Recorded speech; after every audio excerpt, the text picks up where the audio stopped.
Bien-aimés, que la paix et la grâce de Dieu vous soient données.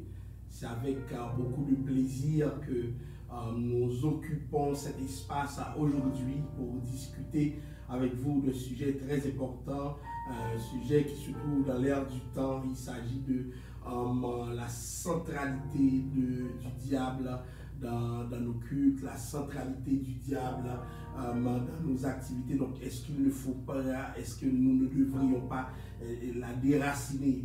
Est-ce que nous ne devrions pas poser d'autres fondements pour pouvoir renverser cette donne avec laquelle nous composons maintenant depuis, je dirais, plusieurs années. On vient de fêter les 200 ans du protestantisme haïtien et toujours est-il que ces 200 ans sont marqués par un visage de Satan omniprésent dans tout ce que nous faisons. Il est impliqué et nous aimerions pouvoir aujourd'hui interroger ce discours, interroger les pratiques qui découlent de ce discours, tout ce qu'on appelle les théologies du combat et qui accentuent justement la présence de Satan. Nous allons les visiter, les explorer au terme de ce débat. Comme nous vous le disons d'ores et déjà, il ne s'agit pas d'un débat qui a la prétention de vous mettre sur une seule voie, mais nous voulons juste remettre en question certaines pratiques, regarder leurs fondements scripturaires et d'ici là, voir un peu comment nous pourrons cheminer ensemble à partir de ce que dit la parole. Donc, ce n'est pas moi seul qui serai là aujourd'hui. Il y aura avec nous le ministre Josué que j'appellerai tantôt. Mais juste avant, je vous invite à entrer avec moi dans la prière. Prions le Seigneur. Dieu d'amour, Dieu de compassion et de miséricorde, nous voici dans ta présence en ce moment. Nous te demandons de prendre le contrôle de tout ce qui va se dire, Père Saint.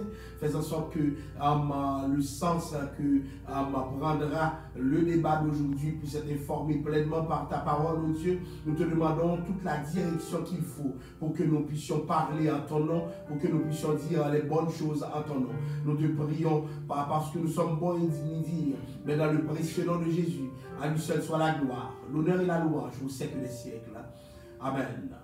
Alors, pour ceux qui viennent de paraître, là, je vous demande de bien vouloir partager le live. C'est le consigne, c'est la meilleure façon pour vous de nous aider. Veuillez partager le live et tandis que vous le faites, nous allons appeler notre collègue, le ministre Josué, pour voir comment il pourra entrer dans le débat de ce soir avec nous.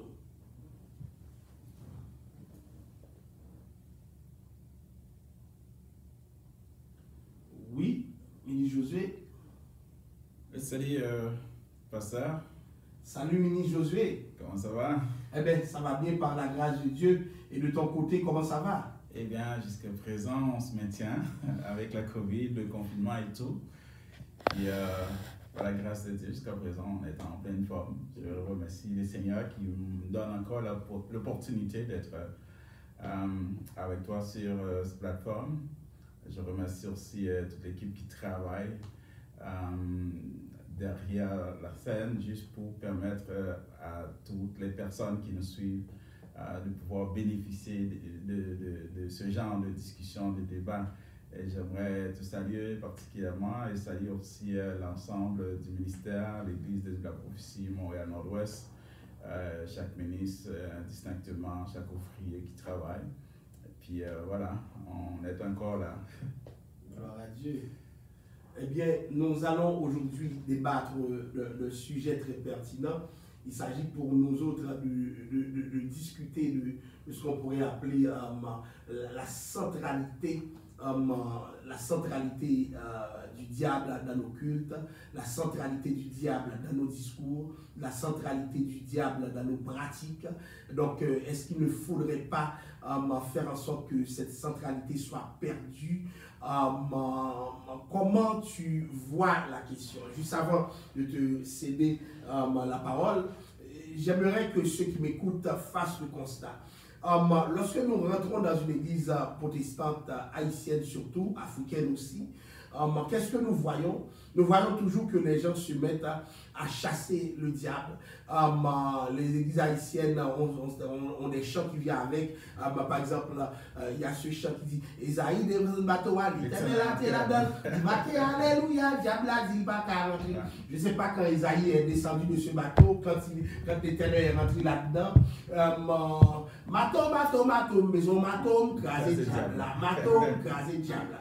Bon, ça fait longtemps que nous sommes en train de chanter ce chant. On dirait que la tête du diable n'est jamais écrasée. Ouais. Donc, pour vous dire, nous allons au fur et à mesure fournir des exemples pour vous montrer l'omniprésence du diable dans nos liturgies.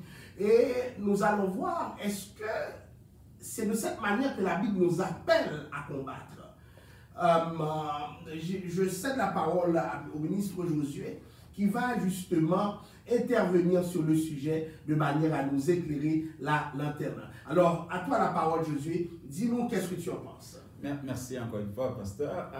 C'est comme tu le disais tantôt, c'est un sujet très, très important et tous ceux qui ont la possibilité de participer à un culte dans les églises haïtiennes, que ce soit à Montréal, à Laval ou en Haïti, peut faire ce constat-là, de voir à quel point, que ce soit à travers nos prières, à travers nos cantiques, même la prédication de l'Évangile, et même parfois on dirait que si tu ne mentionnes pas le diable dans les services, on dirait qu'il manque quelque chose, tellement c'est quelque chose de très familier dans le culte en tant que tel. Ce que je trouve, c'est que je pense que pendant que j'ai pensé autour de ce sujet-là, je ne dirais pas comme les théologiens, les gens qui réfléchissent peut-être même avant nous autour de ce sujet-là, diraient que pourquoi dire que comme si il y a une place comme centrale. Mais quand on regarde vraiment, si on est sincère, si on est conscient, on va devoir accepter le fait que le diable ou le Satan ou les démons ou les esprits méchants, peu importe la nomenclature qu'on fait, mais ça reste quand même très, très présent dans nos cultes, dans notre façon d'adorer, etc. On le voit, ouais. on le voit justement dans nos prières. Ouais. Lorsque les gens prient, même une petite prière d'invocation, nous voyons le diable qui arrive comme un cheveu sur la soupe. Pas seulement les prières de convocation, d'invocation, il y a aussi toute la liturgie respiratoire. Je n'ai pas fait une analyse de la récurrence pour savoir dans nos chants combien de fois le mot diable est répété. Mais c'est presque sûr que tu ne sortiras pas, surtout d'une église pentecôtiste haïtienne, sans avoir le diable au maximum. Mais juste avant, est-ce que c'est un problème, ministre Josué, de parler du diable dans nos églises, dans nos cultes? Est-ce que ça, c'est un problème? C'est comme très délicat de répondre à ce genre de questions-là parce que tout dépendra de ce que l'on croit du diable. Par exemple, la plupart des gens vont parler du diable en fonction de leur expérience et non pas en fonction de ce que la Bible révèle au sujet du diable. Maintenant, si la personne va parler du diable dans un culte, sachez qu'il va avoir comme fond son expérience, et c'est là aussi qu'il y a aussi une bonne possibilité, un large éventail d'erreurs qui peuvent découler parce que ce n'est pas notre expérience qui détermine la vérité, c'est la parole de Dieu qui détermine. Donc en réalité, parler du diable en tant que tel, ce n'est pas un problème, mais le fait de donner comme beaucoup de place dans nos cultes, et en même temps aussi, tout dépend de quelle source qu'on va avoir pour en parler, parce que quand même, la Bible en parle, donc le fait de ne pas accepter ou de ne pas être d'accord d'en parler, ce serait un petit peu contradictoire à la Bible, parce que la Bible en parle, pourquoi pas non, mais ça ne fait pas partie des thèmes centraux de la Bible non plus. Donc pourquoi le diable soit central dans nos cultes alors qu'il n'est pas central dans la Bible? Alors, je vais faire, je ne vais pas dire l'avocat du, mais je suis l'avocat de Dieu. Je vais faire l'avocat de Dieu.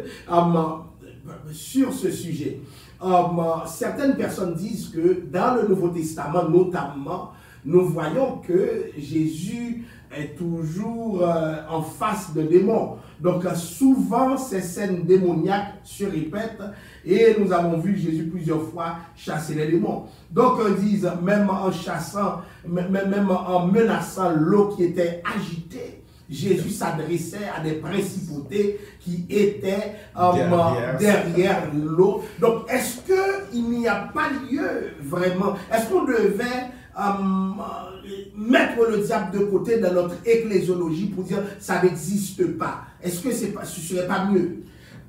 Ce serait peut-être plus facile de le dire, mais le faire, ce serait très difficile.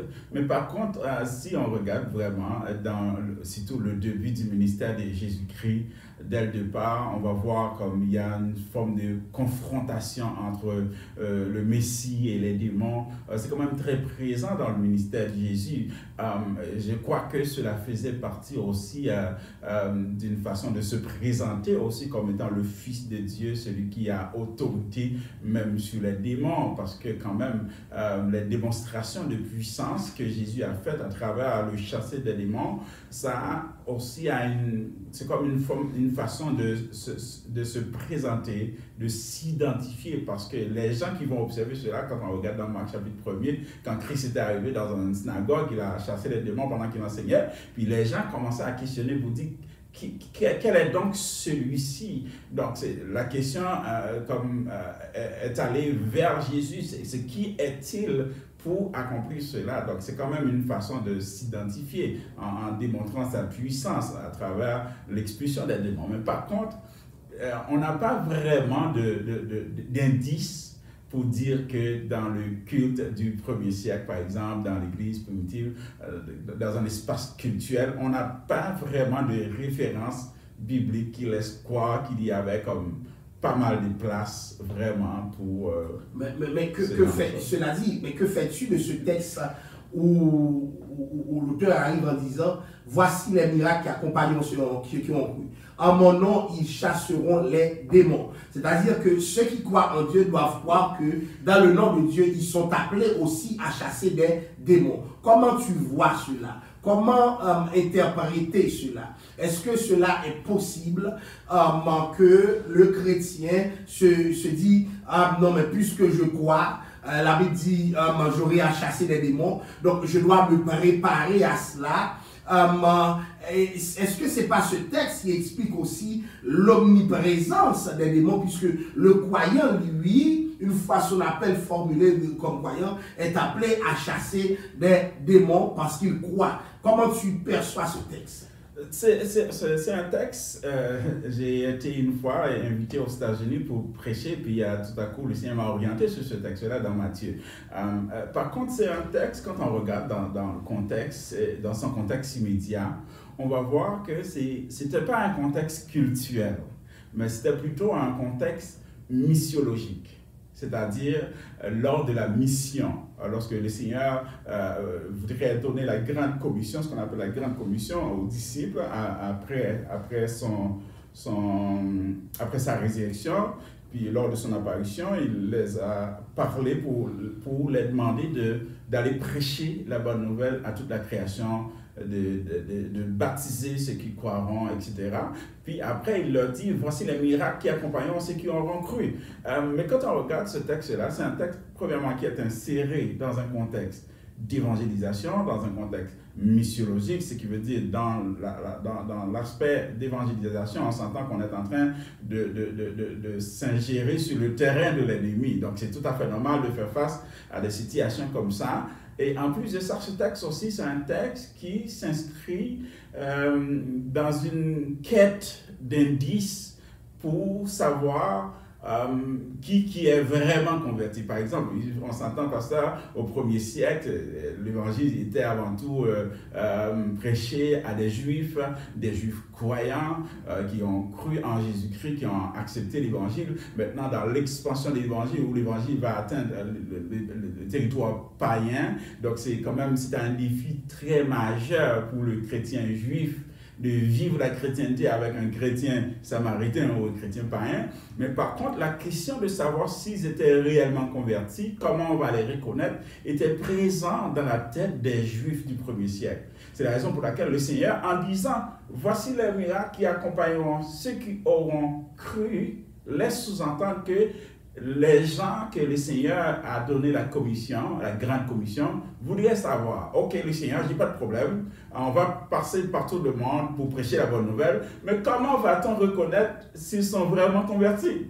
Alors le Seigneur dit, eh bien, pour reconnaître s'ils sont vraiment convertis, voici des signes, des indices. C'est la raison pour laquelle le mot grec utilisé aussi pour parler de miracle, c'est séméion, c'est des signes. Voici les signes qui accompagneront. Quand on parle de signes, on parle d'un liste de porteurs d'informations. Voici comment on va les reconnaître. Donc c'était une façon de savoir, d'identifier les vrais croyants au 1er siècle, chose qui n'est pas trop nécessaire pour l'instant. Alors, ça, non? Maintenant, venons-en au vif du sujet. La Bible dit clairement, car vous n'avez pas à lutter contre la chair et le sang, mais contre les dominations dans les lieux célestes.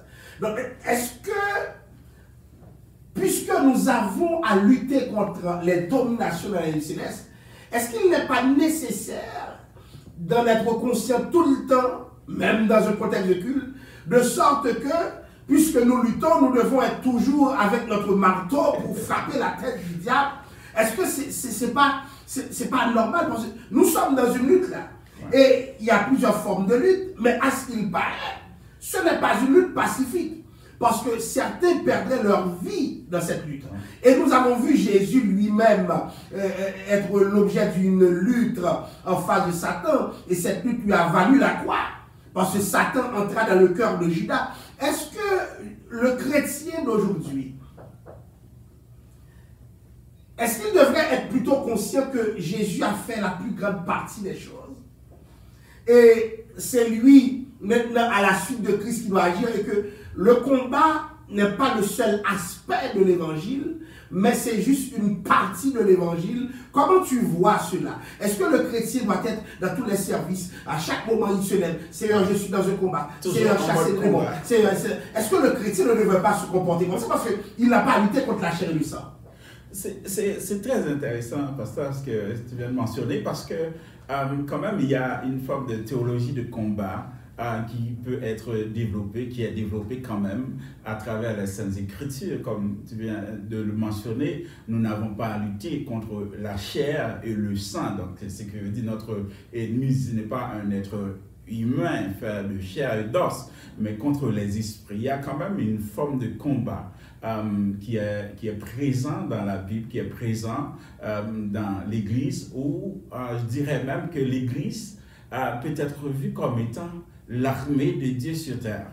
Mais par contre, l'image de l'armée n'est pas le seul image utilisée dans la Bible pour illustrer ou pour parler de l'Église. Par exemple, la Bible va parler aussi de l'Église comme étant l'épouse de Christ. Admettons que l'Église soit l'armée et l'épouse. À quel moment devrait-on se comporter comme étant l'armée de Dieu ou comme étant l'épouse de Christ? Tu vois, il y a pas mal d'analogies. L'Église comme étant le corps de Christ. Alors, à quel moment on doit se comporter comme étant corps, comme étant armée, comme étant épouse? Et voilà, est-ce que je pourrais l'enchaîner en posant une autre question? Oui. Est-ce qu'on ne pourrait pas être une épouse toujours en guerre? Est-ce qu'on ne pourrait pas être une épouse toujours en guerre? Parce qu'il y a des épouses qui seraient toujours en sa qualité d'épouse, et puis c'est toujours là. Mais c'est curieux. On met l'emphase, ministre Josué, sur ce qu'on appelle le caractère combatif et du chrétien, mais on oublie que c'est aussi un amoureux. Ouais. Donc pourquoi il n'y a pas une omniprésence de l'amour dans le discours? Pourquoi c'est toujours l'omniprésence de, comment on appelle ça? Du combat. Du combat et ouais. non de l'amour en tant que tel. Comment tu vois cela? Alors que l'amour, ça constitue comme l'essence même du message de Christ. Pourquoi? Par cette omniprésence-là. Moi, je crois qu'il y a quand même, quand on parle de différents axes, par exemple, l'Église comme étant épouse, l'Église comme étant l'armée de Dieu, l'Église comme étant le corps de Christ. Maintenant, par rapport à la phase majeure qu'on a mis sur le côté combatif de l'Église, je pense qu'elle peut s'expliquer par rapport à notre expérience, par rapport à notre vécu, par rapport à notre milieu, par rapport à notre passé. Le pourquoi, c'est parce que si on regarde comme de façon missiologique à travers la croissance de l'Église à travers le monde, quand on va analyser par exemple la montée du pentecôtisme, surtout dans le milieu africain, dans le milieu latino, dans le milieu haïtien, on va voir qu'il y a quand même une phase de théologie, de combat qui est très présente dans ces milieux-là. Ça explique aussi par la réalité aussi quotidienne de ces gens-là. Je pense que quand même, c'est quand même une façon de répondre ou de donner une réponse à leur vécu qui a permis cette emphase majeure. Si on retourne en Haïti, on va voir quand même, c'est quand même un pays où il y a quand même beaucoup d'insécurité, la tendance combative, elle est toujours présente, même dans la bouche des hommes politiques, avant qu'ils commencent à mener une lutte dans la sphère politique. Leur seul premier slogan, c'est que nous avons une bataille qui nous allons mener. Donc, cette notion de combat, elle est quand même très présente en Haïti, ce qui a permis aussi quand même de mettre beaucoup d'emphase aussi dans l'Église sur la manière de répondre de façon adéquate aussi à la société environnante. Alors, ce que j'aimerais porter et par rapport à ça, pourquoi cette emphase sur le combat? Nous autres Haïtiens, il y a quelque chose de manifeste dans nos communautés, c'est que, comme le dit Mini Josué, c'est un pays qui a pris naissance dans un contexte de combat. Ouais. Donc l'Haïtien en lui-même a une ardeur combative, une forte résiliation développée à la faveur de certaines circonstances qui ont été plutôt éprouvantes pour son épanouissement. Donc l'Haïtien a pris naissance dans un contexte de combat. On voit aussi, l'Africain aussi partage un peu cette même réalité avec nous. Surtout, nous savons qu'une bonne partie de l'Afrique a été colonisée. Donc, dans le buffet de l'Évangile, il semblerait que la partie qui concerne le combat correspond mieux à ce que nous vivons. Parce que, disons, socialement, l'Haïtien est toujours en train de combattre. Il combat la misère. Hein? Ouais. Et il combat des fois des gens de sa propre famille. Il combat quoi d'autre pour réussir à l'école. Il combat pour avancer économiquement. Il combat avec la vie. Et de la vie à la mort, il n'y a jamais eu de répit parce que socialement, ce pays, on dirait, a été livré à un destin. Un terrain de combat. Alors justement, Haïti est un terrain de combat. Certains disent que c'est une prison à ciel ouvert. Donc vous voyez, à l'ère du coronavirus, plus de gens... Les gens ont plus peur de l'insécurité que du coronavirus. Donc le coronavirus, semblerait-il, fera moins de morts que l'insécurité elle-même. Donc la vie en Haïti est une vie de combat. Maintenant, est-il possible que les Haïtiens soient rentrés dans l'évangile avec une vision du combat parce que c'est leur vie qui est combat? Et en ce sens, le combat contre Satan, je vais te poser la question. Est-ce que notre réalité sociale, économique, caractérisée par la violence, ne nous détermine pas à lutter contre Satan? Parce que, à ce qu'il paraît, Satan est responsable de tout. Ouais. Tremblement de terre en Haïti, Satan. Les gens volent, Satan. L'enfant ne peut pas aller à l'école, Satan. Il y a quelqu'un qui est malade à la maison, Satan. Ouais. Donc, tout est Satan. Et est-ce que ce n'est pas cette réalité violente dans laquelle nous vivons, nous évoluons, qui informe d'avance la manière dont nous nous comportons par rapport à ça? Ça veut dire que notre herméneutique n'est-elle pas liée à la culture que nous avons? Comment tu vois la question? Alors, c'est tout un défi théologique pour les théologiens haïtiens qui vivent en Haïti, et les pasteurs, les enseignants, parce que quand même l'évangile doit être incarné, l'évangile doit être enraciné, doit être vécu dans le milieu. Et l'évangile en tant que tel aussi, c'est une réponse à notre réalité. C'est la raison pour laquelle si notre évangile ne répond pas à la réalité de la personne, on ne va pas avoir de l'impact dans la réalité parce que l'évangile doit être vécu. Maintenant, c'est le défi de répondre à la réalité haïtienne qui c'est déjà une réalité de combat quotidien. Donc maintenant, mais les théologiens dans ce défi-là de répondre adéquatement à cette réalité-là. Et la meilleure outil que la Bible nous offre pour répondre à cette réalité-là, donc c'est la puissance de Dieu, c'est la puissance de la parole, c'est les armes avec lesquelles nous combattons, on nous dit la Bible, ne sont pas charnelles, etc.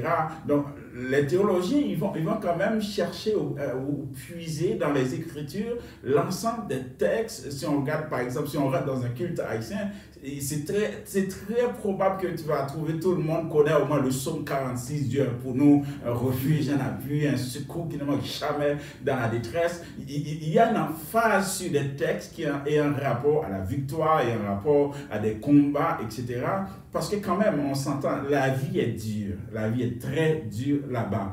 Et l'évangile, quand même, ça apporte une réponse. Mais le problème, c'est lorsque la réponse part de l'expérience et rentre dans l'Église, et non pas la réponse sort de l'Écriture pour rejoindre la personne dans son milieu, pour rejoindre la personne dans le culte. Et c'est là, ça cause problème parce que l'expérience d'un Haïtien varie à l'autre. Par exemple, pendant qu'on parle, c'est sûr qu'il y a des gens qui vivent avec moins de $2 américains, comme disent les chercheurs, mais quand même, il y a des gens qui vivent très très bien aussi en Haïti. Donc, en réalité, les réalités diffèrent d'une personne à l'autre. Mais par contre, à force de répondre à cette réalité-là ou de bâtir une théologie sur cette réalité-là et non sur les Écritures, cela permet d'avoir une forme de théologie, une emphase sur le combat ou sur les activités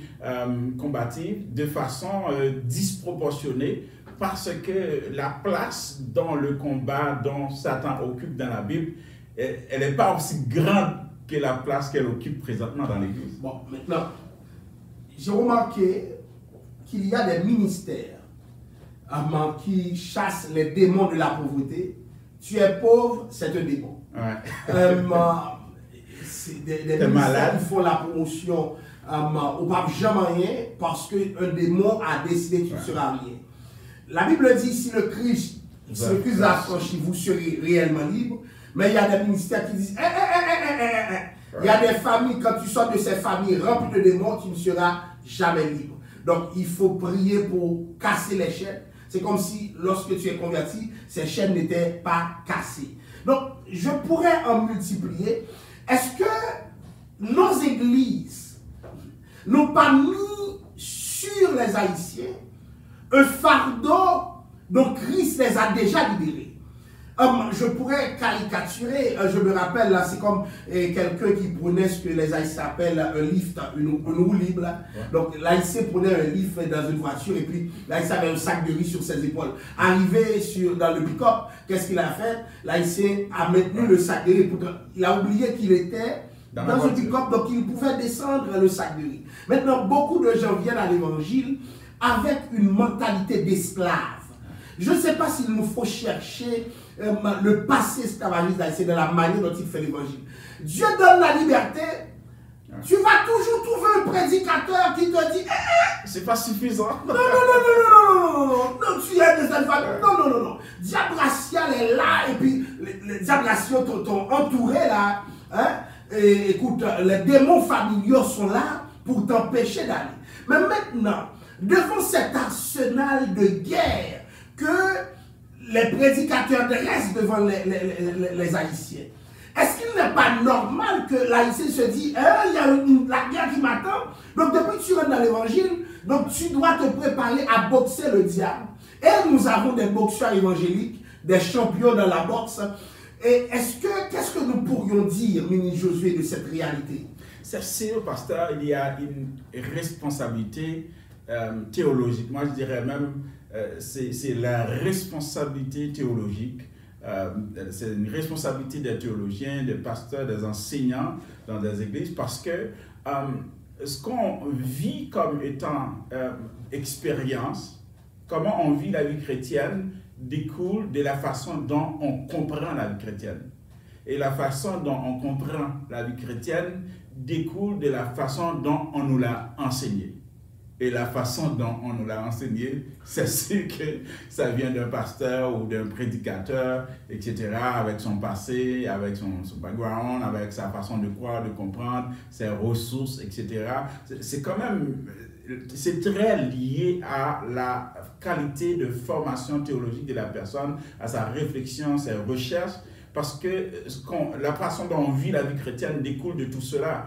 Donc, je crois que c'est quand même, moi je dirais qu'il faudrait même questionner, voire même revoir cette partie de la théologie-là, la théologie du combat, ou la théologie du diable, ou des démons, etc. Parce que quand même, oui, ça attire beaucoup de foule, ça attire beaucoup de gens, mais c'est juste que jusqu'à quel point ça plaît à Dieu, jusqu'à quel point vraiment ça rend libre vraiment les gens, parce qu'on a beaucoup plus l'impression qu'on est en train de les mettre encore sous un autre joug, même après avoir été libérés par Jésus-Christ. Par exemple, comment comprendre que quelqu'un va dire que par le fait que ta mère ou ton père voudrait avoir un enfant, et puis il est allé prier un saint, et puis le saint a répondu à sa prière, et puis tout à coup, on lui a donné, par exemple, Marie-Yves, par exemple, parce qu'il y a un saint en Haïti qui s'appelle Saint-Yves.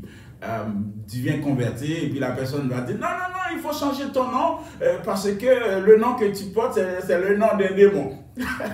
Tu vois, c'est quand même très compliqué tout ça. Et la plupart du temps, c'est des théologiens, c'est des gens d'église, des gens qui devraient peut-être là pour cette personne-là, pour l'aider à comprendre que ça n'a aucune implication sur sa vie actuelle parce qu'il est en Christ. Je crois que quand même, il va falloir rebrasser tout ça. Mais en même temps, ce sur quoi j'aimerais attirer l'attention, est-ce que le passé vaudouesque de plusieurs Haïtiens n'est pas imputable dans cette expérience? Parce que plusieurs Haïtiens, c'était des anciens vaudouisants. Ouais. Et ce passé de vaudouisants fait en sorte que, même en venant chrétien, se révèle structurant. Qu'est-ce que je veux dire par là? Il y a une manière vaudouesque d'être protestant. Ouais. Comment ça, être vaudouesque d'être protestant? Le rapport de l'Haïtien avec le diable plie ses racines dans le vaudou.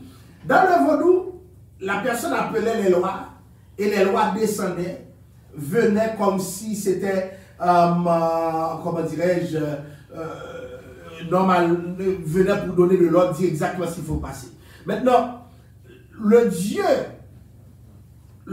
protestant, pour certains Haïtiens, n'est pas différent de Papa Loi.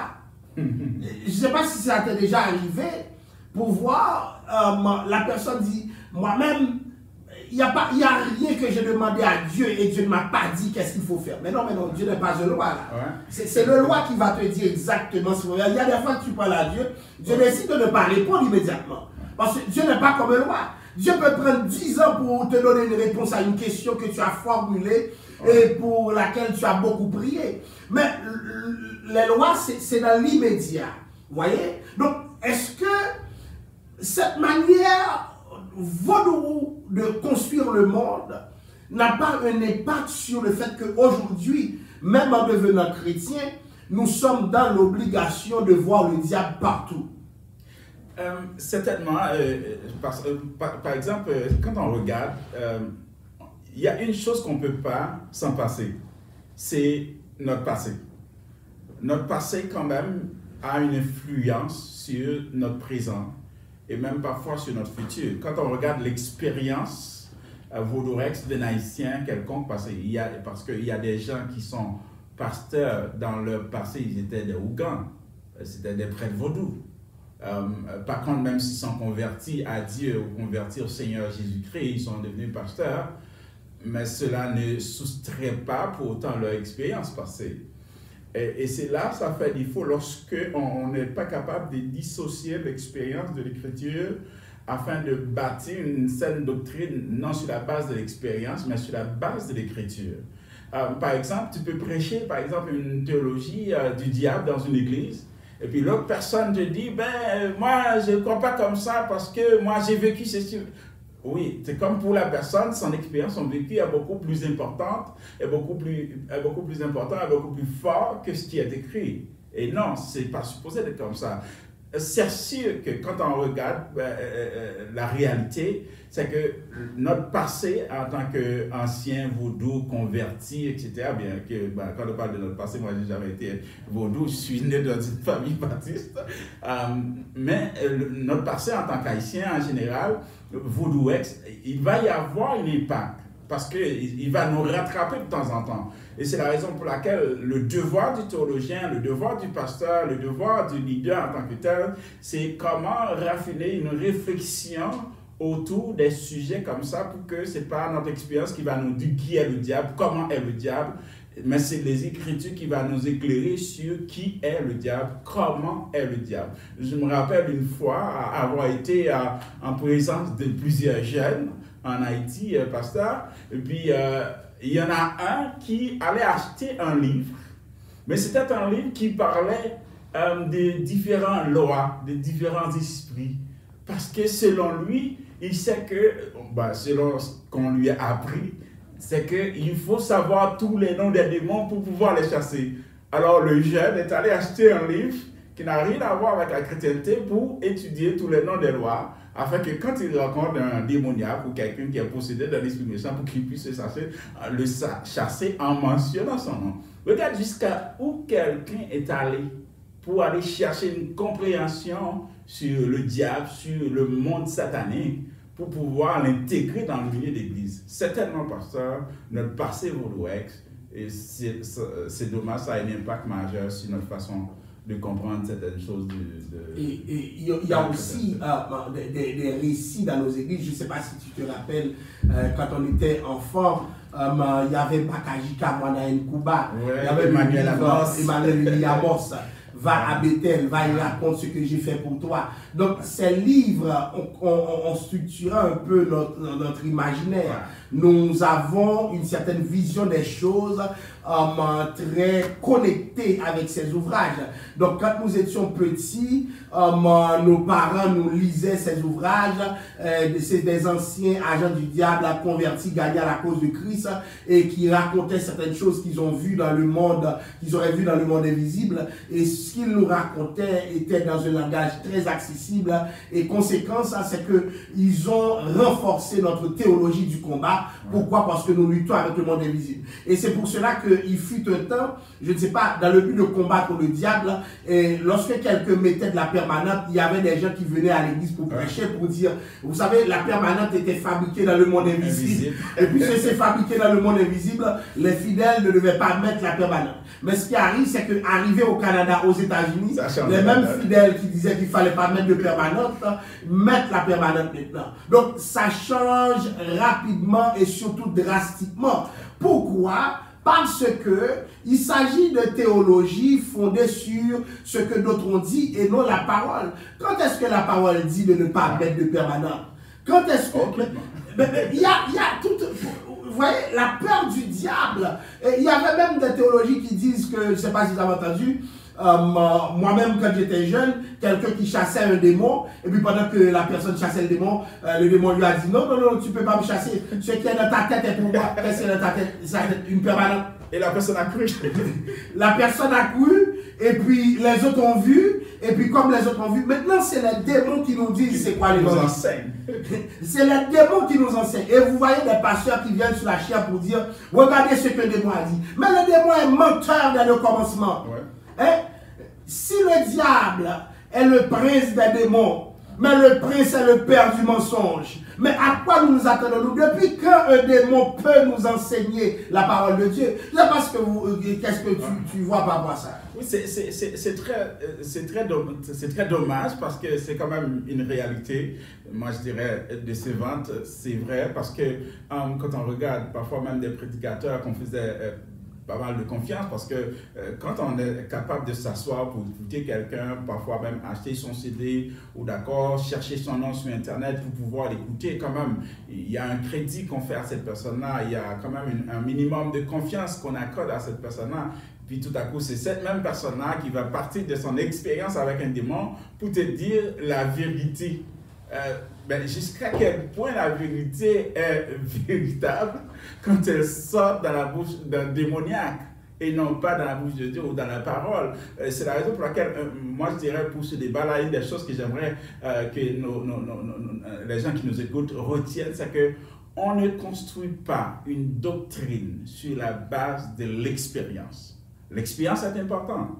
L'expérience est là comme par exemple élément pour justifier, pour comprendre, pour expérimenter cette doctrine-là.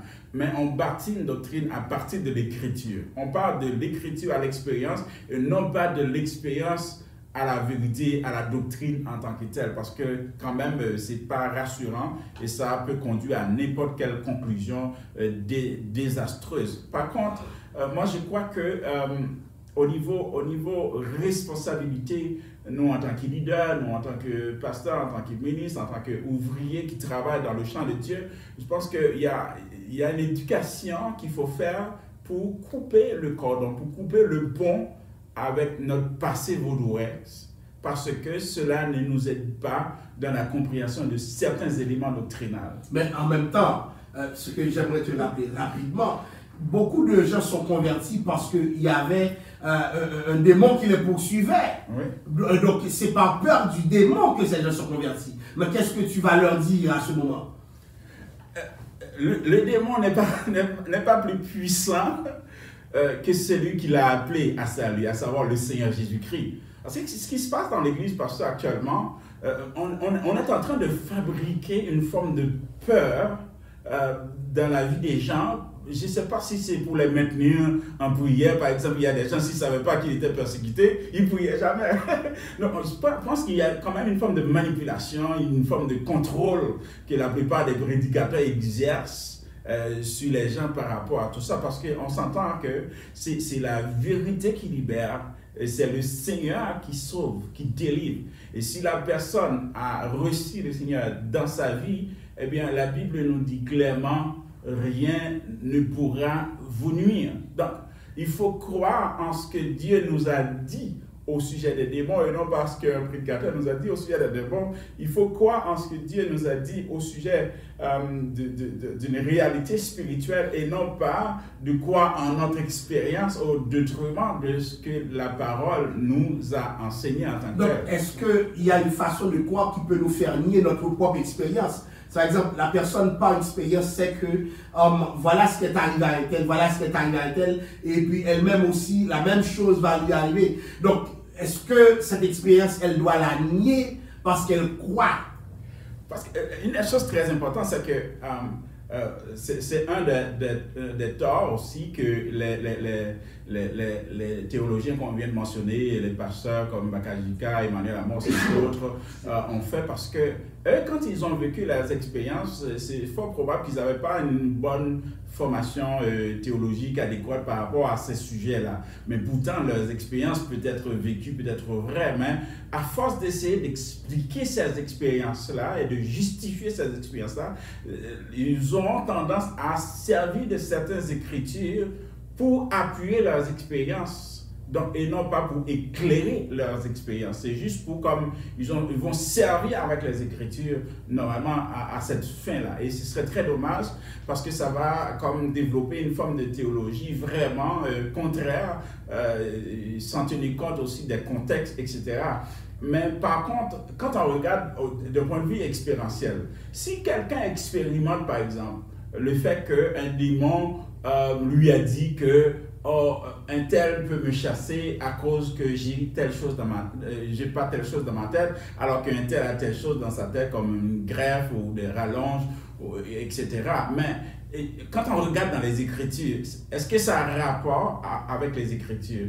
Est-ce que si quelqu'un met ça dans ses cheveux, est-ce que ça peut nuire à sa grâce, sa puissance, etc. Parce que un des problèmes que ça va causer, c'est qu'on va bâtir une forme de puissance sur la base de notre prix, comme si on a payé un prix, on a jeûné, on a prié, on a payé un prix pour être puissant. Alors, cela va nous faire oublier que notre puissance vient du fait que le Seigneur Jésus a dit, voici, je vous donne le pouvoir de marcher sur les serpents. Donc, le pouvoir que le Seigneur nous a donné, ce n'était pas sur la base de ce qu'on a fait pour Dieu ou de ce qu'on a fait après notre conversion, etc. Donc, c'est quelque chose qui émane de Dieu et que l'on reçoit d'abord et uniquement par la foi. Je ne suis pas en train de dire qu'il ne faut pas prier, qu'il ne faut pas jeûner, mais c'est juste un équilibre pour vous faire comprendre que c'est très important de s'appuyer sur Dieu et sur sa parole et non pas sur son vécu et sur son expérience qui est variante, qui est changeante. Ok. Alors, il y a certaines personnes qui demandent que sont les lois, que sont les démons, est-ce que ça existe vraiment? Est-ce que nous les considérons comme des êtres? Pour ma part, oui, ça existe. Oui, je les considère comme des êtres à part entière qui ont justement une extériorité par rapport à l'homme. Je ne pense pas que c'est l'homme qui les a inventés, mais ils sont là et d'une certaine façon antérieurs même à l'homme. Je ne sais pas, qu'est-ce que tu pourrais ajouter sur ce plan? Oui, ce serait même de dire que est-ce qu'on croit qu'il existe des esprits? Donc en général, ben oui, certainement, il en existe. Des esprits méchants ou des esprits démoniaques, ce sont ces esprits-là qu'on les appelle des lois. Ce sont des esprits démoniaques, normalement que la Bible aussi en parle, lorsque la Bible parle des mauvais esprits, des esprits méchants dans les lieux célestes, etc. Oui, ça existe. Oui, les démons existent. Oui, ils peuvent agir. C'est pas un vent ni une force agissante, c'est des êtres, ils ont des volontés et ils sont capables de communiquer, etc. Donc oui, ça existe vraiment. Donc, voilà.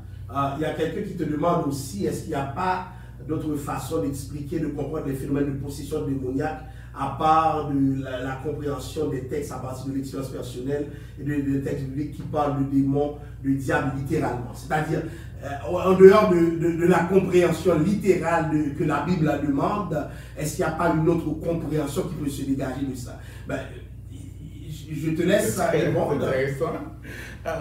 Quand même, on vient de mentionner comme plusieurs éléments. Par exemple, on peut expliquer le phénomène de la possession ou de l'influence démoniaque. Tout dépend de la façon de la compréhension théologique de la personne. Il y a d'autres qui pensent, on ne peut pas parler de possession quand il est question d'une présence d'un mauvais esprit. D'autres pensent que c'est juste une influence démoniaque, etc. On ne va pas rentrer dans ce sujet-là, mais entre-temps aussi, on va dire que ce n'est pas un sujet aussi qu'on est en train de parler sur la possession démoniaque en tant que telle, mais quand même, on va dire que la Bible, en quelque sorte, ne donne pas vraiment d'explication sur la manière dont une activité démoniaque a commencé dans la vie de qui que ce soit. Par exemple, on va trouver une femme qui était courbée pendant des années. Le Seigneur va dire c'est comme un démon d'infimité qui l'a rendue comme ça. Mais la Bible n'a pas dit comment elle s'était rendue comme ça. Donc on n'a pas une explication à cela. On a trouvé comme par exemple l'homme de Gadara, le Gadarénien, qui était possédé et puis qui vivait dans des cimetières, donc au milieu des tombes. Mais on nous a expliqué sa situation, on nous a expliqué comment il s'était libéré par la puissance de Jésus-Christ, mais la Bible ne nous a rien dit par rapport à quand est-ce que cela s'était produit, ni comment cela s'était produit. Donc en réalité, on a vraiment pas d'indice par rapport à l'entrée de ceux-là. Mais une chose très certaine, c'est que quand on est chrétien, on est sous la protection de Dieu. On appartient à Dieu. Car la Bible dit, si quelqu'un a l'esprit de Christ, si quelqu'un n'a pas l'esprit de Christ, il ne lui appartient pas. Donc, tous les croyants ayant l'esprit de Dieu en eux appartiennent à Dieu. Donc, il serait impossible de croire qu'il pourrait y avoir une forme de possession dans la vie de quelqu'un qui a déjà reçu le Seigneur, qui est déjà possédé par l'Esprit de Dieu. Mais par contre, on ne peut pas vraiment donner une explication sur comment donc, cela s'était produit. Il y a d'autres personnes qui pourraient dire ça de façon expérientielle. Je me rappelle avoir fait face à des cas de possession où j'ai rencontré une fois une dame, puis c'était après sa libération, elle nous a expliqué, c'était pendant qu'elle dormait. Donc, elle était en train de dormir, puis en songe, elle a vu que certaines choses, etc. Alors que quand le démon était sur la personne en train de parler, le démon était en train d'expliquer exactement ce que la personne nous a expliqué quelques temps après sa libération, alors qu'elle n'était pas consciente lorsqu'elle était possédée et que le démon nous parlait. Ce qui veut dire qu'on a pu comprendre que son expérience qu'elle a vécue en songe, c'est une réalité quand même spirituelle qu'elle avait vécue en tant que telle. Ce qui veut dire, pour moi, d'un point de vue expérientiel, il se peut que pendant que la personne dort, il a vécu une expérience, ça a eu un impact négatif sur sa vie, mais ça reste comme une réponse en fonction de l'expérience. Mais si on rentre dans les Écritures, c'est sûr qu'on ne va pas avoir trop d'indices vraiment scripturaires qui nous demandent comment cela s'est produit dans la vie des personnes. Alors, il faut dire aussi que, bibliquement parlant, la Bible ne nous permet pas, ce n'est pas le livre qui te permet de découvrir dans sa globalité ce que j'appellerais toute l'activité démoniaque. C'est pas un livre satanique.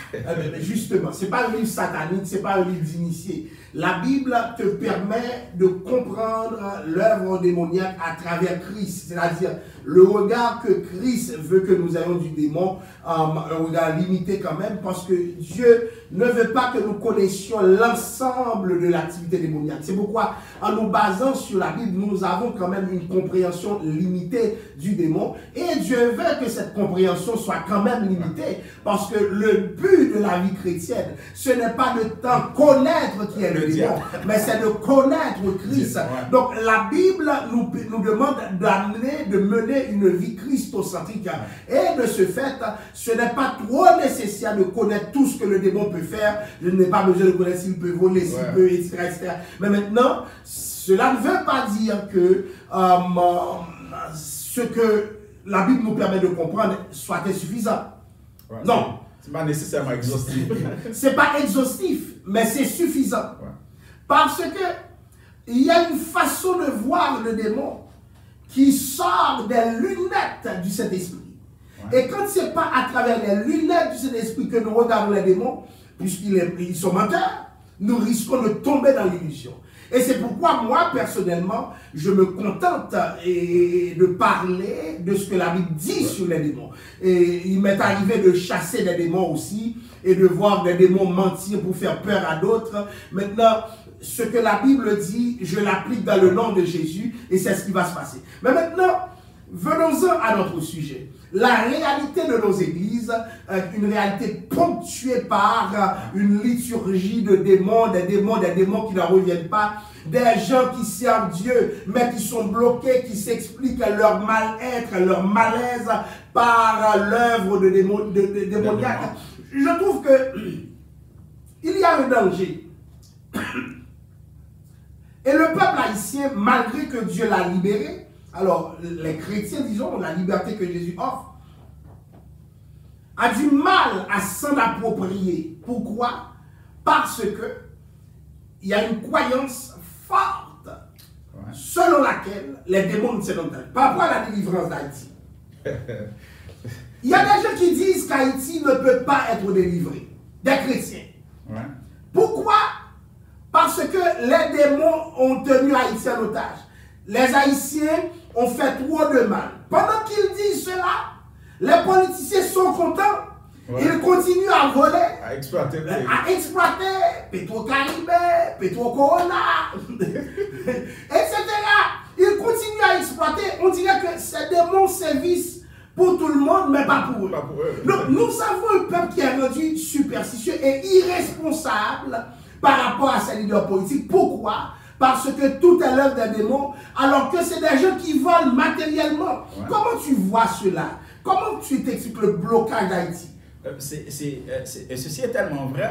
Il y a même des activités religieuses, des campagnes d'évangélisation massive qui sont réalisées par des gens, parfois même très connus, autour de cette prétendue réalité que Haïti est sous une emprise démoniaque et que le pays peut-être soit maudit par certains, selon certains, etc. Il y a même des gens qui vont associer le malheur de cette belle nation à la façon dont elle a pris sa liberté. Il y a même des gens qui vont associer ça à Satan ou à une forme de cérémonie quelconque. Moi, je dirais, si une simple cérémonie pouvait nous accorder la liberté, pourquoi on ne l'avait pas faite il y a longtemps de cela? Donc, je ne pense pas que la cérémonie a empoisonné les colons. C'est des hommes qui ont fait cela. Moi, je pense que quand même, il y a une façon simpliste de répondre à des problèmes complexes et qui rend le problème encore plus complexe qu'avant. Moi, je me rappelle une fois avoir prêché dans une église, je leur ai dit que, écoute, si la prière, par exemple, était le seul élément qui pouvait rendre Haïti libéré de sa situation de pauvreté, on était supposé d'être la première puissance mondiale parce qu'on fait partie des pays qui prient beaucoup plus dans le monde.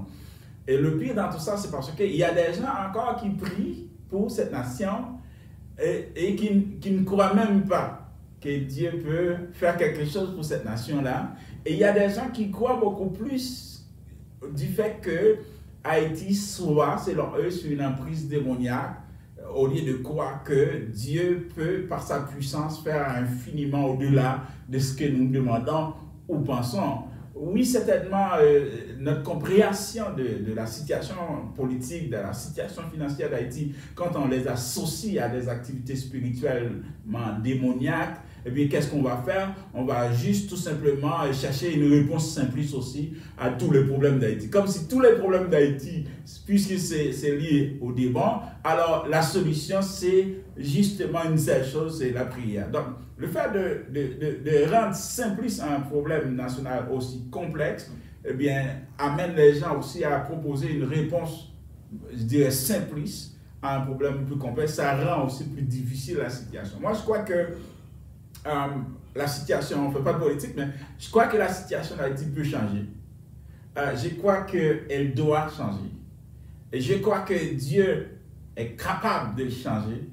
Et je crois aussi que Dieu ne va pas changer cette nation sans la contribution et l'apport de chaque personne, même les gens qui vivent en Haïti. De chaque Haïtien. De chaque Haïtien. Et ça veut dire que ce n'est pas seulement la prière, il y a le fond de méchanceté qui doit changer. Il y a des attitudes que les Haïtiens doivent avoir par rapport au mal. Il y a le sens de la justice qui doit être cultivé. Comment comprendre par ça quelqu'un qui prie pour la délivrance d'Haïti en même temps qu'il jette des déchets par terre?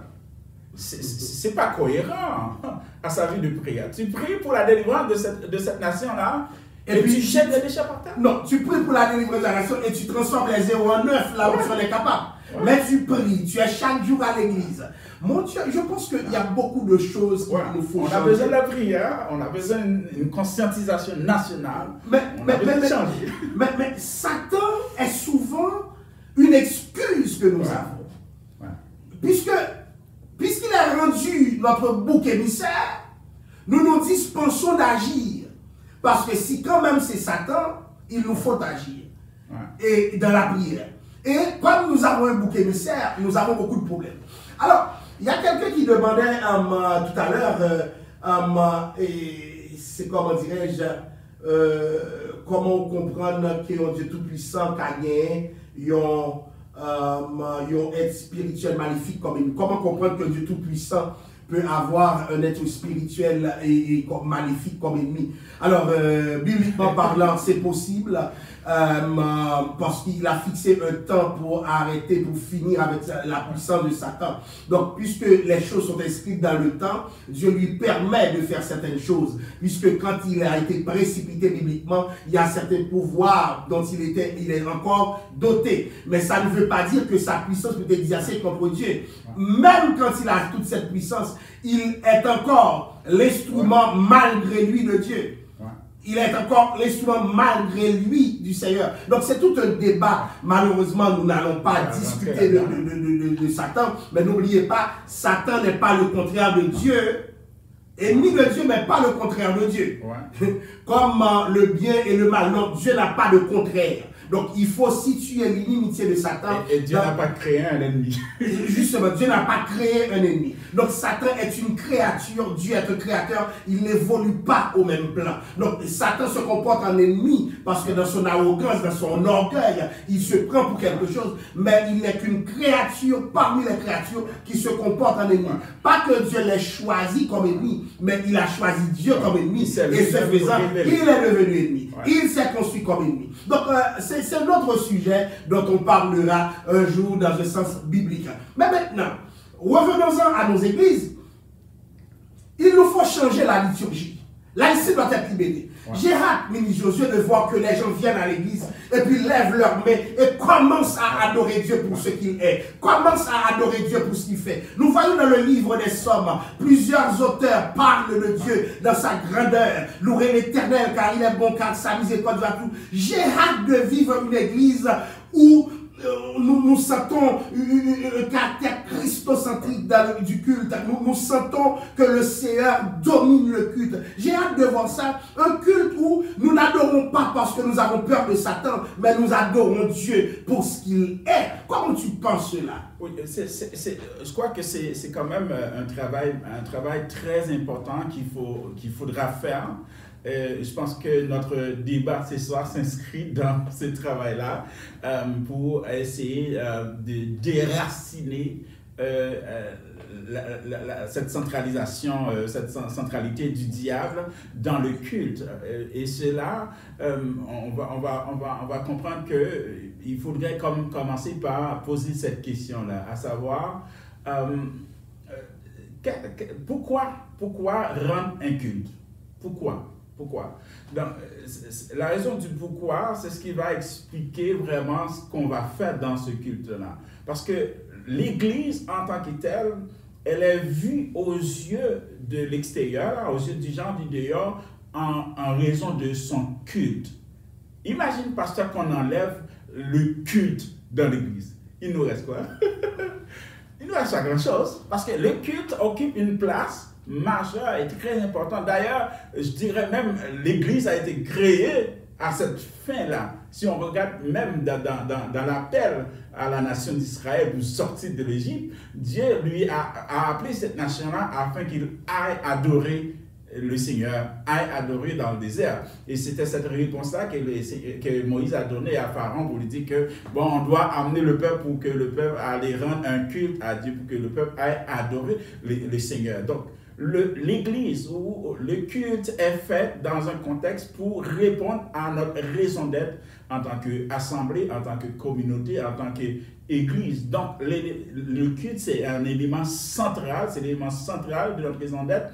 Et dans cet élément central-là, c'est que c'est Dieu ou c'est le Christ même qui est au centre du culte. Donc, on existe pour rendre un culte à Dieu. On a été créé pour louer, pour célébrer Dieu. Et cette adoration, cette célébration doit être au cœur de notre culte. Donc, Christ est au cœur de cette adoration-là. Donc, il va falloir qu'on replace le Seigneur dans sa place, qui lui revient, et détrôner le Satan ou le diable, peu importe la façon dont on l'appelle. Donc, que le Seigneur soit beaucoup plus présent dans nos cantiques, dans nos prières, qu'un démon. Il y a quelqu'un qui dit qu'il y a une incohérence en voulant croire que dans l'existence de Satan et encore vouloir décentraliser son influence dans la liturgie de l'Église. Mais ce que nous voyons justement, c'est que la Bible parle de Satan et la Bible est quand même christocentrique. Donc la Bible reconnaît la capacité, le pouvoir de Satan, mais la Bible est christocentrique. Et déjà, nous avons des exemples d'églises dont la liturgie est christocentrique.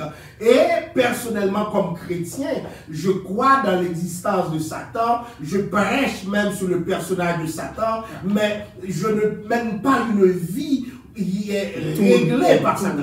Nous avons vu comment la Bible nous présente Satan, l'exemple de Job. Ouais. C'est Job était persécuté par Satan, nous rapporte le texte. Mais Job n'a jamais questionné Satan. Job parlait à son Dieu.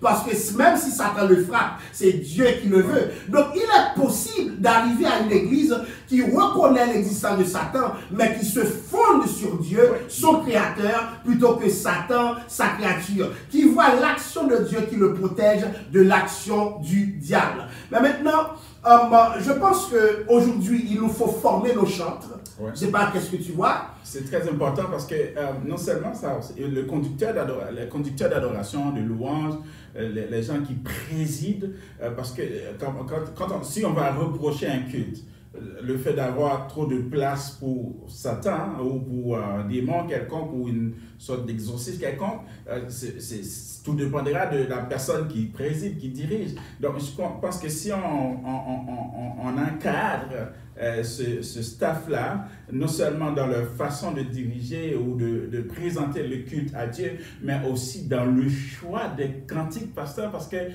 y a tellement de cantiques, je dirais, je ne sais pas si ce mot existe, diabolocentriques. Donc, il y a tellement de cantiques qui sont centrés sur le diable.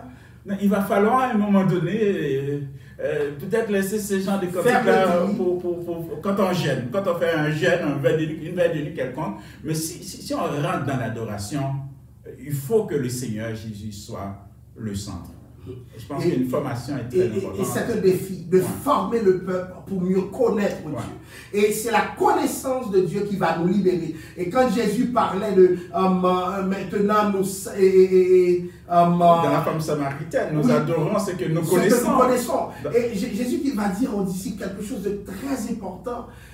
Or, la vie éternelle, c'est qu'ils te connaissent. Toi, le seul vrai Dieu, et celui que tu as envoyé, Jésus-Christ. Et quand les disciples ont dit à Jésus, et dans Jean 19, je parle, Guinos Carmen, maintenant nous savons. Et la Bible dit, Jésus tressaillit de joie par le fait qu'ils affirment connaître le Christ. Et ça, c'est une révélation. Il y a une dimension, de la révélation, de la connaissance de Dieu dans l'adoration. Donc, on ne peut pas adorer Dieu sans le connaître. C'est pas seulement sur le plan, je dirais, expérientiel, mais même sur le plan théologique aussi, parce que... plutôt pas théologique, je dirais révélationnel. Révélationnel, parce que quand on regarde, par exemple, la façon dont la personne croit Dieu, il y a des gens qui prétendent croire Dieu, mais qui croient que le diable a beaucoup plus de pouvoir sur eux que Dieu en qui ils croient.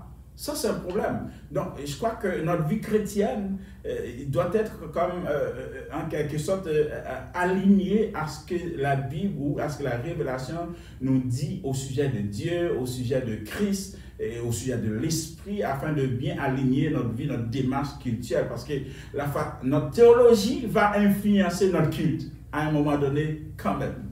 Donc, très important. Et pour finir sur une note qui concerne Haïti, c'est pas une note diabolocentrique comme ça. Il y a quelqu'un qui a dit quelque chose. La délivrance d'Haïti va commencer quand les chrétiens vont aller voter aux élections. Parce que les chrétiens ne participent pas aux élections, malgré qu'on sait que ce sont des voleurs qui sont candidats. Mais quand les pays, toutes les églises demandent la prière pour le pays. Et c'est vrai. Nous demandons la prière pour le pays. Alors qu'on ne va pas voter. Le chrétien haïtien, voilà ce qu'il fait. Il prône le changement, mais il ne participe pas dans le processus qui mène vers le changement. Mais il est capable de dire, ça doit changer. Mais le processus, non. Et ça passe par les élections. Non, ils diabolisent les élections. Qui fait la politique? Ils disent que c'est les gens... qui peut faire la politique, par exemple? Qui peut faire la politique? C'est les vagabonds qui font la politique. Ils attendent un changement tombé du ciel. Donc c'est ça. Ils oubliaient que Daniel faisait la politique, le roi David faisait la politique. Et j'en passe, Paul lui-même dira au roi Agrippa, j'aimerais que tu sois comme moi à l'exception de ces chaînes. L'apôtre, c'est dans le livre des Actes, c'est Paul qui s'adressait aux chrétiens qui travaillent dans la maison du roi. Donc écoutez, beaucoup de gens, nous devons revoir notre ecclésiologie. Et la centralité de Satan est problématique. Et aujourd'hui, nous devons remettre en question cette centralité. Parce que Dieu est au centre. Et quand Dieu est au centre, tout devient secondaire. Nous ne pouvons pas nier l'existence de Satan et son fonctionnement, mais nous ne pouvons pas lui accorder une centralité. Comme dit quelqu'un sur notre menu contextuel, Dieu seul doit être élevé. Dieu seul est digne de louange. À Dieu seul la gloire. Et c'est dans cette mesure que nous pourrons vraiment cheminer en toute quiétude, en toute liberté vers notre destinée. Est-ce qu'il y a un dernier mot que tu aimerais ajouter, ministre Josué, pour que nous puissions clôturer ce débat? Alors, merci pasteur. J'aimerais terminer par une note d'encouragement. Je crois qu'il y a une lueur d'espoir dans la musique chrétienne haïtienne, avec la montée de plusieurs artistes comme James Alcindor et tant d'autres artistes qui commencent à quand même avancer dans le milieu évangélique avec différentes formes de musique qui quand même qui ne met pas le diable au centre, mais qui met beaucoup plus accent sur l'adoration, sur Dieu qui est au centre de tout ça. Et je crois que j'aimerais encourager les gens qui ont des groupes de louanges, qui ont des orchestres évangéliques, etc., des compositeurs, à contribuer à cela en composant des cantiques qui sont structurés, qui reflètent une bonne théologie de Dieu. Je ne dirais pas comme il ne faut pas mettre le nom de diable dans vos chants, c'est pas ça que je suis en train de dire, mais éviter de donner trop d'emphase sur le diable, alors que l'adoration d'abord doit être adressée à Dieu et à Dieu seul. Donc, j'encourage les gens qui composent, les gens qui jouent de la musique, les gens qui dirigent, les gens qui ont un talent pour composer des musiques, à s'accentuer là-dessus, à surveiller à cela, des gens qui vont diriger, présider des services aussi. Si c'est un service d'adoration, tu ne vas pas mener un service de combat, c'est un service d'adoration. Alors faites bien attention aux cantiques que vous allez choisir, etc., afin que vous puissiez aussi contribuer à décentraliser cette notion de Satan qui occupe une place, moi je dirais, trop importante dans le culte, alors que le culte doit être christocentrique. Donc merci aussi, pasteur, de m'avoir encore une fois m'invité à prendre part à ce débat. C'est toujours un plaisir. J'aimerais remercier aussi chaque personne qui nous écoute, qui partage et qui aime ce qu'on fait. Et, alors n'hésitez pas à en partager, à donner des mots d'encouragement. Et puis c'est ça, on se voit peut-être une autre fois ou la semaine prochaine pour un autre débat. Merci beaucoup, ministre Josué. Merci à tous ceux qui nous ont écoutés. N'oubliez pas les consignes, partagez ce live, c'est la meilleure façon dont vous puissiez nous aider. Et nous avions débattu de cette centralité de Satan dans nos cultes. Et ce que nous disions, c'est que Satan existe, le mal existe, mais le mal n'est pas central dans la vie chrétienne. C'est comme faire un culte où Dieu est en seconde zone. Et je pense que Dieu n'acceptera jamais ce genre de culte. Et nous avons de fait des églises qui vivent des cultes où ils sont vraiment épanouis. Pourquoi? Parce que l'accent est mis sur Dieu. Nous voulons construire ce genre d'église et dire à l'homme haïtien, dès lors que tu as accepté Christ, Dieu doit être au premier plan. Donc merci à tout le monde. Au revoir et nous allons faire une courte prière pour partir. Nous espérons vous rencontrer très bientôt pour un autre live sur encore d'autres sujets qui sauront clairement vous intéresser. Merci beaucoup de votre écoute. Que le Seigneur puisse nous diriger. Merci Seigneur d'avoir été là avec nous. Merci Père Saint de l'accompagnement dont de ta part nous avons été l'objet. Nous te demandons d'être le maître de tout ce que nous faisons Père Saint. Merci du ministre Josué qui a pu intervenir aujourd'hui. Merci Père Saint de toute l'aide que nous avons reçue. Dirige-nous Père Saint. C'est au nom de Jésus que nous te prions. À lui la gloire, l'honneur et la louange au siècle des siècles. Amen. Au revoir et à la semaine prochaine, à jeudi prochain. il y aura un autre débat encore plus excellent parce que nous voulons prendre le temps de former cette communauté pour que nous soyons une communauté forte. Merci et à la prochaine. Que le Seigneur bénisse.